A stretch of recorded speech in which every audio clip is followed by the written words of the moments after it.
உச்சநீதிமன்றத்தில் நடைபெற்று கொண்டிருக்கக்கூடிய டாஸ்மாக் வழக்கில் அமலாக்கத்துறையை நோக்கி கடுமையான கேள்விகளை B.R. கவாய் அவர்கள் முன் வச்சிருக்கிறாரு. இது கூட்டாட்சி தத்துவத்திற்கு எதிரானது, யார் உங்களுக்கு இந்த அதிகாரத்தை தந்தது அப்படிங்கிற கேள்விகள்லாம் கேட்டிருக்கிறாரு. எப்படி இதை பார்க்குறது? ரொம்ப முக்கியமாக இன்றைக்கு நாளேடுகள் எல்லாம் தலைப்பு செய்தி முதற்பக்க செய்தியாகவே அதுதான் வந்திருக்கு. அமலாக்கத்துறை இடி அப்படிங்கிறது மோடியினுடைய செல்லப்பிள்ளையா மாதிரி எதிர்கட்சிகளை எப்படி குறிவைத்து வேட்டையாடுது அப்படிங்கிறது நம்ம தொடர்ந்து பார்த்துக்கிட்டு இருக்கிறோம். இதில் அடுத்த கட்டமாக தேர்தல் எங்கெல்லாம் நடக்குதோ அங்கே இனிமேல் கூடுதல் வேலை செய்யணும், ஓவர் டைமில் ஒர்க் பண்ணணும் இல்லையா? அதனால் இப்போ இந்த வழக்கை துரிதப்படுத்துகிற இடத்திற்கு அமலாக்கத்துறை நகர்ந்திருக்கிறது. மோடியும் இடியும் தான் அப்படிங்கிறது நம்ம பார்த்துக்கலாம். இப்போ அமலாக்கத்துறைக்கு நம்முடைய உச்சநீதிமன்ற தலைமை நீதிபதி 5 மாதங்களுக்கு முன்பாகவே அவர் ஏற்கனவே ஒரு பரேடு செஞ்சார். இப்போ அதற்கு பிறகு ஊரெல்லாம் ரைடு விடுற இடிக்கு சீஃப் ஜஸ்டிஸ் ரைடு விட்டுருக்கார் அப்படின்னு தான் பார்க்கணும். அந்த தலைப்பு செய்தியை வாசிங்கள். இன்றைக்கு தினகரனில் வந்திருக்கக்கூடிய தலைப்பு செய்தி, டாஸ்மாக் அலுவலகங்களில் சோதனை நடத்தி இருப்பது கூட்டாட்சி தத்துவத்திற்கு எதிரானது, மாநில அரசின் உரிமையில் தலையிடுவதா, உங்களுக்கு யார் அதிகாரம் கொடுத்தது? அமலாக்கத்துறைக்கு உச்சநீதிமன்றம் சரமாரி கேள்வி. ரொம்ப முக்கியமான ஒரு டெவலப்மெண்ட். அதுவே மொத்த செய்தியும் சொல்லிடுது. என்னுடைய பின்னணியை இப்போ நம்ம பார்க்கலாம். அமலாக்கத்துறை டாஸ்மாக குறி வச்சது.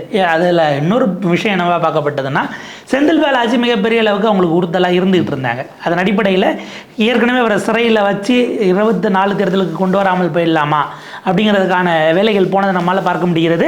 அவர் சிறையில் இருந்த போதே தேர்ந்தெடுத்த கேண்டிடேட் தான் கணபதி ராஜ்குமார் அப்படிங்கிறதெல்லாம் பின்னாடி பேசுபொருளாக மாறிச்சு. இப்போ 26 தேர்தலுக்கு செந்தில் பாலாஜி அல்லது கொங்கு மண்டலத்தை மையப்படுத்தி திமுகவை ஒரு பேக் ஃபுட்டில் ஒரு அடி பின்னாடி நகர்த்த வேண்டும் அப்படிங்கிறது ஸ்ட்ராட்டஜிக்கலி பொலிட்டிக்கலி பாஜகவின் திட்டமாக இருக்கலாம். நம்ம அதை மறுக்க முடியாது. இப்போ கரூர் சம்பவத்துக்கு பிறகு அவங்க அதை எப்படி வேணாலும் பயன்படுத்திக்கலாங்கிற ஒரு செய்தி இருக்குது. நீங்கள் என்னென்னா, இதில் இடியும் சரி, இல்லை நாளைக்கு சிபிஐ உள்ளே வர்றது கரூர் விவகாரமாக இருந்தாலும் சரி, குற்றத்தை நிரூபிக்கணுங்கிற அவசியமே கிடையாது.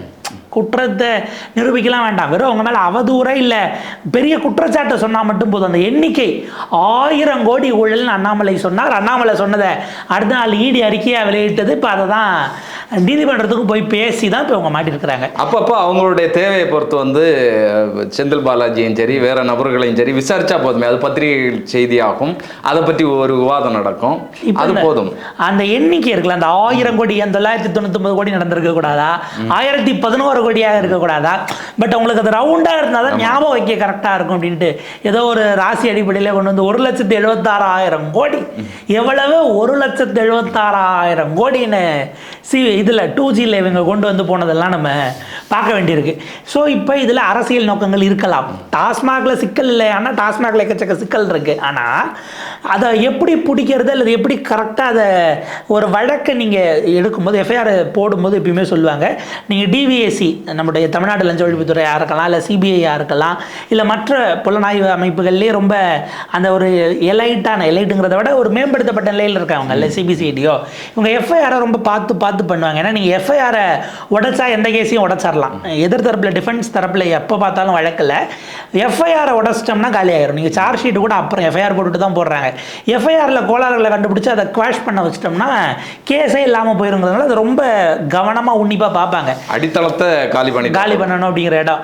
இவங்க இன்னும் எஃப்ஐஆரை நோக்கி போகல. இப்போ என்னென்னா, எஃப்ஐஆருக்கு அடிப்படையிலேயே கோளாறு இருக்குங்கிறத நம்ம பார்க்கணும். இந்த வழக்கு ஆரம்பத்தில் இருந்து தலைமை நீதிபதி கேட்குறாரு, உங்களுக்கு தேவைன்னா எந்த அலுவலகத்தில் வேணாலும், தேவைன்னாங்கிறது உள்ள உங்களுக்கு சந்தேகம் வந்தால் எந்த அலுவலகத்தில் வேணாலும் பூந்து ஆவணங்களெல்லாம் அள்ளிட்டு போயிடுவீங்க, அதுக்கு ஒரு சட்ட வரைமுறையே கிடையாதா அப்படிங்கிறது தான் அவருடைய பிரதானமான கேள்வியாக இருக்குது. அதுக்கு அவர் பல விஷயங்களை எழுப்புறாங்க. இதில் உடனே போய் இவ்வளவு ஊழல்னு சொன்னால் ஏற்கனவே ஒரு முறை சொல்லி மாட்டிக்கிட்டாங்க. அதில் என்ன சொல்கிறாங்க, இதில் ரேம்பண்ட் கரப்ஷன், இவ்வளவு அவ்வளோன்னு சொல்ல முடியாத அளவுக்கு அநியாயத்துக்கு ஊழல் நடந்திருக்கு அப்படின்ட்டு பெரிய அளவுக்கு நடந்திருக்குன்னு சொன்ன உடனே ஊழல் நடந்திருக்கு, ஊழலுக்கு எதிராக தான் நீங்கள் இடி உழைச்சிக்கிட்டு இருக்கீங்க, நான் தான் 6 வருஷமாக சுப்ரீம் கோர்ட்டில் ஜட்ஜாக இருந்து நீங்கள் எவ்வளவு வேகமாக ஊழலுக்கு எதிராக செயல்படுறீங்கன்னு தான் பார்த்துக்கிட்டு இருக்கேனே அப்படின்னு ஒரு கமெண்ட் அடிக்கிறார். அடிச்சுட்டு போன முறையே உங்களை பற்றி நான் பேசியிருக்கேன், சொல்லியிருக்கேன், அது எங்கே பார்த்தாலும் செய்தியாச்சு, உங்களுக்கும் அது ஞாபகம் இருக்கும்னும் போது அமலாக்கத்துறையின் சார்பில் ஆஜரான மத்திய அரசினுடைய கூடுதல் சாலிசிட்டர் ஜெனரல் ராஜு அவர்கள், நீங்கள் எங்களை பாராட்டுறதெல்லாம் செய்தியாக வர மாட்டேங்குது, திட்டுறது மட்டும்தான் செய்தியாக வருது அப்படிங்கிற மாதிரியான ஒரு கமெண்ட் அடித்து அதை கூல் டவுன் பண்ணுறாரு. சுச்சுவேஷன் அதுக்கு பிறகு எலிவேட் ஆக வேண்டாம், எஸ்கலேட் ஆக வேண்டாம் அப்படிங்கிறதுக்காக. போன முறை இப்போ ஏன் போய் இவங்க பெரிய அளவுக்கு ஊழல்னா, போன முறை சொன்ன ஒரு விஷயத்தை இப்போ வரைக்கும் அவங்க சொல்லலை. அதை வந்து ஏன் டாஸ்மாக் தரப்பு அவங்க சொல்லலைங்கிற கேள்வி நமக்கு மிச்சம் இருக்குது. என்ன சொன்னாங்க போன முறை, இதில் வந்து 1000 கோடி ஊழல் அப்படிங்கிற எண்ணிக்கை அப்படின்னு சொன்ன உடனே 1000 கோடிக்கு நீங்கள் எப்படி முடிவுக்கு வந்தீங்க, அவ்வளோ குவாண்டம்க்கு எஃப்ஐஆர் இருக்கான்னு ஜட்ஜி கேட்டார். கேட்டுட்டு 1000 கோடிங்கிறது எப்படி வந்தீங்கன்னதும் 1000 கோடி வரைக்கும் போகும், எஸ்டிமேட் எப்படி வந்துச்சு அப்படிங்கிறத கணக்கு கொடுங்கன்னு கேட்டாங்க. நீங்கள் அடுத்த முறை நீதிமன்றத்தில் சொல்லுங்கன்னு 5 மாதமாக உட்காந்தாங்க, அது வரவே இல்லை. இப்போ அந்த 1000 கோடிங்கிற கமிட்மெண்ட்டை கோர்ட்டில் கொடுத்துக்காம நான் 5 மாதம் கழிச்சு வரும்போது அவர் ஞாபகம் வச்சுக்க போகிறாரான்ட்டு பெரிய அளவுக்கு ஊழல்ங்கிறதோட நடத்திக்கிட்டாங்க. இதில் என்னென்னா இந்த கேஸே அடிப்படையில் நிற்காது அப்படின்னு தான் நம்ம பார்க்க வேண்டியிருக்கு. அதாவது டாஸ்மாகில் நடந்திருக்குன்னு இதுக்கப்புறம் அவங்க வேறு ஏதாவது விஷயங்களை எடுத்துகிட்டு போனால் அது வேறு. இப்போ போட்டிருக்கக்கூடிய அமலாக்கத்துறை உள்ளே வந்திருக்கக்கூடிய இந்த எஃப்ஐஆர் இதனுடைய அடிப்படையே ஆட்டம் காணுது. ஏன்னா எப்போ உள்ளே வர முடியும் அமலாக்கத்துறை, நம்ம டெக்னிக்கலி சட்ட ரீதியாக நம்ம பேசும்போது ஒரு விஷயம், எதை யாரோ ஒருவர் ஊழல் செய்து அல்லது முறைகேடு செய்து சட்டத்துக்கு புறம்பாக இல்லை சட்டத்துக்கு கணக்கு காட்டாமல் டிஸ்ப்ரொபோர்ஷனேட் அசட், வருமானத்துக்கு அதிகமான சொத்து குறைஞ்சது 1 கோடி சேர்த்திருந்தால் தான் அமலாக்கத்துறை உள்ள வர முடியும். இது ஒரு தனிநபர் அப்படிங்கிறது நீங்கள் அவரோட சேர்ந்து இருக்கிற டிபெண்டன்ஸை போட்டுக்கலாம். பினாமி ஆக்ட் அது தனியாக இருக்கும். அவரோட கூட இருந்தவர்கள், இப்போ ஜெயலலிதா அவர்கள் A1 கூட இருந்த சசிகலாவை A2 A3 சுதாகரன் அவங்களாம் போட்டாங்க இல்லையா, அந்த மாதிரி நீங்கள் போட்டுக்கலாம். இப்போ இதில் அந்த மினிமம் 1 கோடியாச்சும் இருக்கணும். ஒன்று முடிஞ்சுது. ரெண்டாவது குவிட் ப்ரோகோன்னு சொல்லுவாங்க. நீங்கள் ஏதோ ஒரு இதுக்கு நான் இதை உனக்கு செஞ்சு தரேன், எனக்கு நீங்கள் இவ்வளோ பணம் கொடுத்துரு, பணத்தை வாங்கிட்டு அவங்களுக்கு ஒரு சாதகமான விஷயத்தை செய்யறது. உதாரணத்துக்கு கான்ட்ராக்டை கொடுக்கறது அப்படின்னு எடுத்துக்கிட்டால் குறைஞ்சது 10 லட்சம் பணம் வாங்கியிருந்தால் தான் அமலாக்கத்துறை உள்ளே வரும். அதுக்கு கீழே அப்படின்னா அங்கே லோக்கல் போலீஸ் யார் இருக்காங்களோ மாநிலத்தில் அதை விசாரிக்கக்கூடிய லஞ்ச ஒழிப்புத்துறையை யாரோ போய் அவங்க பிடிச்சிக்க வேண்டியதான்.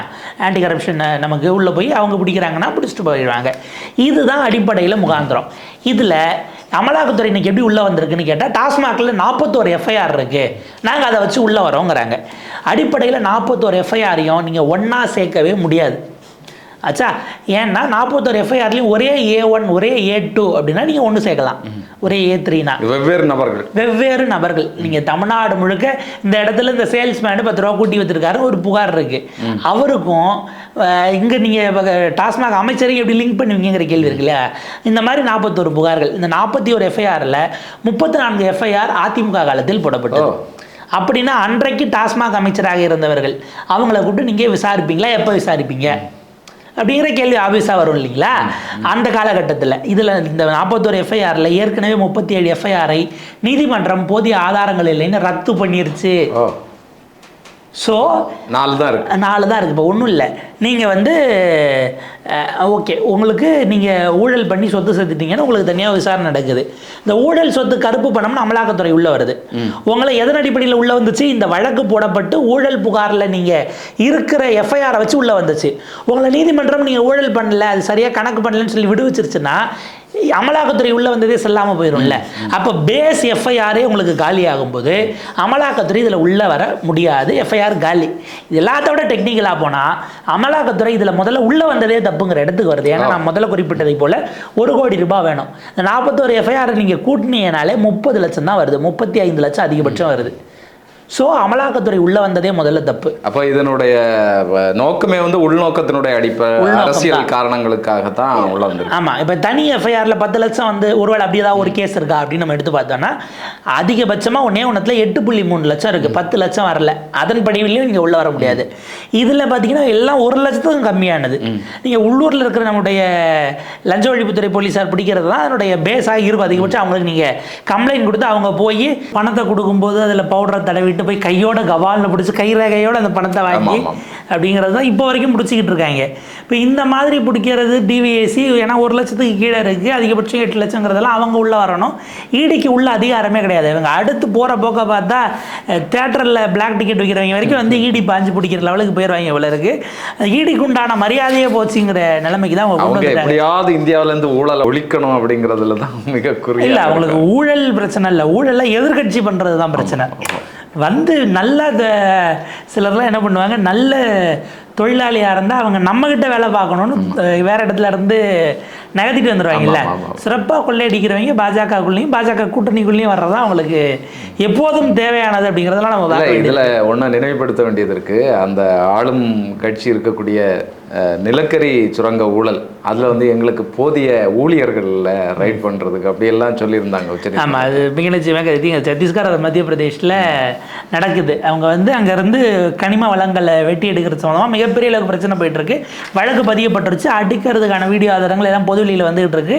மீடியாக்கள் அங்கே இருக்கக்கூடிய லோக்கல் மீடியாஸ் அதை ஸ்ட்ராங்காக எழுதுகிறாங்க. நீதிபதி கேட்குறாங்க, இவ்வளோ ஊழல் நடந்திருக்கு, கனிம வளத்தை வெட்டி வெட்டி கொண்டு போயிருக்காங்க, லட்சம் பல ஆயிரம் லட்சம் கோடிகளில் உள்ள ஓடுற மாதிரி இருக்குது, ஏன் நீங்கள் அமலாக்கத்துறை உள்ளே வந்து எடுத்து நேரம் விசாரிக்கலை அப்படின்னு கேட்கும்போது உச்சநீதிமன்றத்தில் சொல்கிறாங்க, போதுமான ஆள் எங்ககிட்ட இல்லை, ரொம்ப பற்றாக்குறையில் இருக்கும் அமலாக்கத்துறை, போதுமான அளவுக்கு மேன் பவர் இல்லாதனால ஏற்கனவே நிறைய கேசஸ் வேறு இருக்குது, நீங்கள் அப்படி உழைச்சி எத்தனை கேஸில் குற்றம் நிரூபித்து வாங்கி கொடுத்தாங்கன்னு பார்த்தா 100ல் 2 கேஸு, அவங்களோட இது 1%க்கும் 2%க்கும் கீழே இருக்குது. 1.98% தான் அவங்க வழக்குகளில் குற்றம் நிரூபிக்கக்கூடியதாக இருக்கிறாங்க. 98 கேஸ் போடப்பட்டது, மிரட்டி பணம் வாங்கினது அது தனியாக இருக்குது, கட்சியில் சேர்த்துக்கிட்டது தனியாக இருக்குது, அந்த மிரட்டி பணம் வாங்கிட்டு டெண்டர் கொடுத்தது இந்த லெவலுக்கு ஓடிக்கிட்டு இருக்கு. சிலர்லாம் சம்மந்தம் இல்லாத ஆள் அங்கே அமலாக்கத்துறை போட்ட பத்திரிகையெல்லாம் குற்றப்பத்திரிகையெல்லாம் அங்கே வேலை செய்கிற கிளர்க்கு கொண்டு போய் தனியாக ஜெராக்ஸ் எடுத்து வேறு ஆளை வச்சு மிரட்டி பணம் வாங்கின கேஸ் எல்லாம் நடந்திருக்கு. இந்த அளவுக்கு அவங்க கூத்து பண்ணிக்கிட்டு இருக்காங்க. இங்கே ஒரு டாக்டர் ஒருத்தர் மேலே இருக்கிற வழக்கை முடிச்சு வைக்கிறதுக்குன்னு மிரட்டி ஒரு அமலாக்கத்துறை அதிகாரியை கைது பண்ணதெல்லாம் நம்ம தமிழ்நாட்டில் நடந்தது. அமலாக்கத்துறை அதிகாரியை காரில் சேஸ் பண்ணிட்டு போய் தமிழ்நாடு போலீஸ் பிடிச்சதெல்லாம் ரொம்ப அதிபயங்கரமான சம்பவங்கள்லாம் அந்த காலகட்டத்தில் நடந்ததுன்னு பார்க்க வேண்டியிருக்கு. அப்போ பாஜக ஆளக்கூடிய மாநிலங்களில் பாஜக ஆட்கள் சிக்கும் போது உங்களுக்கு ஊழலை ஒழிக்கணுங்கிறதுல காம்ப்ரமைஸ் ஆள் பத்தலைங்கிறாங்க. ஆள் பத்தலைன்னுட்டு அதுக்கப்புறம் பாஞ்சு அடுத்து எலெக்ஷன் வரக்கூடிய தமிழ்நாடோ அல்லது மேற்கு வங்கமோ கேரளாவோ இங்கே மட்டும் எங்கே ஆள் வருதுங்கிற கேள்வி இருக்குது. இப்போ என்னென்னா, இங்கே இருக்கக்கூடியவர்கள் தவறே செய்யலைங்கிறது விஷயம் அல்ல, உங்களுடைய செயல்பாடுகளே ஒரு சார்புத்தன்மையோடு இருக்கிறது. நீங்கள் தெளிவாக ஊழலை ஒழிக்கணுங்கிற திட்டம் இல்லை, ஊழலை எதிர்கட்சிக்காரன் பண்ணக்கூடாது, ஏன்ட்ட வந்துட்டு இன்னும் பெட்டராக அடிங்கிறதெல்லாம் பார்க்க வேண்டியிருக்கு. இல்லைனா இங்கே கர்நாடகாவில் ரெட்டி பிரதர்ஸ் மிகப்பெரிய அளவுக்கு 70,000 கோடி ஊழலில் பேசிட்டு அவங்க பிஜேபியில் சேர்ந்த பிறகு அவங்கள வந்து புனிதர்கள் ஆக்கினதையும் பார்த்தோம். இன்னொரு 70,000 கோடின்னு பார்த்தா 70,000 கோடி அடித்த அஜித் பவார்னு போனார். ஃபட்னாவிஸ் எல்லாம் அவர் எலெக்ஷன் முடிஞ்சு பிசின்னு மாவாட்டுவார், கூட்டி அந்த ஜெயிலுக்குள்ளே மாவாட்ட விடுவோம் அவரெல்லாம் பேசிட்டு துணை முதலமைச்சர் ஆக்கி அவர்கிட்ட நிதித்துறையை கொடுத்து இந்த லெவலுக்கு கூட்டணி பார்த்துக்குவார். ஏன்னா ஒரு துறை, நீங்கள் விவசாயத்துறையில் சொட்டு நீர் பாசனம் பண்ணுறதுலேயே 70,000 கோடி அடிக்கிறவரை நிதியமைச்சர் ஆக்கி அழகு பார்க்குறதெல்லாம் எங்கேயும் நடந்திருக்காது. அப்படியான ஊழல் எதிர்ப்பு கட்சியான பாஜக அவ்வளவு சிறப்புக்குரிய அமலாக்கத்துறை அப்படிங்கிறதெல்லாம் பார்க்குறோம். இவரெல்லாம் அஜித் பவாரெல்லாம் பயங்கரமான ஆள், பறிமுதல் செய்யப்பட்ட மனைவியின் சொத்துக்களெல்லாம் வேறு திரும்ப கொடுக்க வச்சுட்டாப்புல. அவர் அந்தளவுக்கு தேர்தல் அரசியல்வாதிங்கிற லெவலுக்கு தான் நம்ம பார்க்க வேண்டியிருக்கு. ஸோ இப்படியான சூழலில் ஒரு நெருக்கடியை உருவாக்குவது அப்படிங்கிறது அவங்களுடைய நோக்கமாக இருக்குது. என்னென்னா, உங்களுக்கு அரசியல் ரீதியிலாகவே நோக்கம் இருக்கட்டும், பிடிச்சா ஒரு எஃப்ஐஆரை போடுறீங்கன்னா அதை கோர்ட்டில் கொண்டு போய் ஸ்ட்ராங்காக நிப்பாட்டி குற்றத்தை நிரூபிக்கிற அளவுக்கு உங்களால் செயல்பட முடியலங்கிறது தான். அவசரப்பட்டு பெரிய எண்ணிக்கையாக சொல்லணும்னு முதலாளிகள் சொன்னதை செஞ்சுட்டு இப்போ நீங்கள் மாட்டிட்டு முடிக்கிற இடத்துக்கு உள்ளபடி அமலாக்கத்துறை பரிதாபகரமான நிலையில் இன்றைக்கி வந்து நிற்கிறாங்கன்னு தான் பார்க்கணும். நீதிமன்றங்களுக்கு அந்த பல்ஸ் தெரிஞ்சிருச்சு, நீ என்ன பண்ணுற, எதுக்கு பண்ணுற, இதெல்லாம் தெரியாமலாக இருக்கும், நாங்களும் இந்த நாட்டில் தானே இருக்கோம் அப்படிங்கிற இடத்துக்கு வந்துட்டாங்க. அதனுடைய ஒரு நீட்சியாக தான் இந்த கடுமையான விமர்சனங்கள். டாஸ்மாக் விவகாரத்தில் டாஸ்மாக் அதிகாரிகளை விசாரிப்பதற்கோ அல்லது ஏன்னா நீங்கள் டாஸ்மாகினுடைய உச்சபட்ச அதிகாரி யார் மேலேயும் ஒரு எஃப்ஐஆர் கூட கிடையாது.